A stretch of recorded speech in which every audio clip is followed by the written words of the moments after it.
tarehe 26 kuna mambo kadhaa. Jambo la kwanza, tutakuwa na program maalum ambayo sisi tunaiita Boys Battle Mentorship Program. Tutaanza na ratiba ya vijana wadogo wa umri wa miaka 12 mpaka 19. Na hawa tutakuwa na masomo kwa ajili yao ili tuwaandae.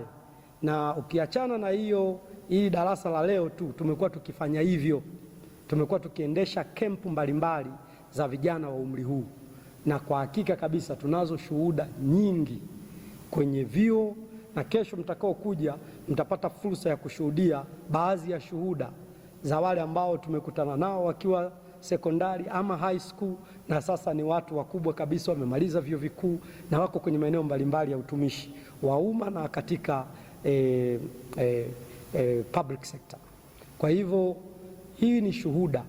Mzazi unapomleta mtoto wako, unamleta mtoto wako eneo salama, mazingira salama, environment ambayo inamwezesha kujifunza na kupata fursa ya kujielewa mapema.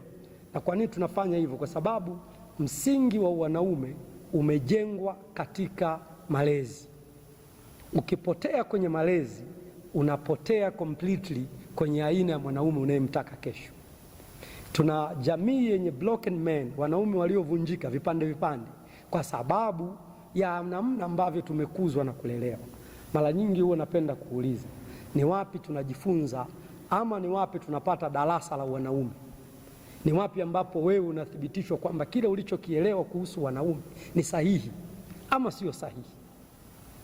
Kwenye malezi yetu, eneo pekee ambalo tunajifunza kuhusu wanaume ni eneo la kutazama kwa baba. Vipi wasio na baba? Vipi waliolelewa na mzazi mmoja? Vipi wasiokuwa na wanaume, watu wazima kwa karibu? Kwa maana hiyo, ama vipi kuhusu wale ambao wamelelewa na wazazi wao, lakini kwa kweli kabisa unaona kuna mapungufu yaliyo mengi kwenye maisha ya hao wanaume ambao ni wazazi. Kwa hiyo utaelewa tuna mchanganyiko mkubwa sana wa namna ambavyo tunaweza tukakosa tafsiri ama definition ya pamoja ya wanaume au baba au mume au mtu wa kiume. Na ndiyo maana tunasema kuzaliwa mwanaume haikuwa uchaguzi wako.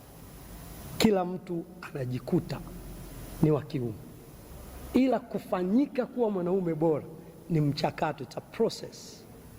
Ni mchakato ambao unapaswa kuupitia, mchakato wa kimalezi, mchakato wa kimahusiano, mchakato wa kukubali kuwa tayari kujifunza, kupokea maarifa, kujua hivi mimi ni namna gani, ninawezaje kuendelea kuwa bora zaidi, ninawezaje kufanya maisha yangu na ya wanaonizunguka, aidha ya watoto wangu, yawe bora kuliko ya kwangu.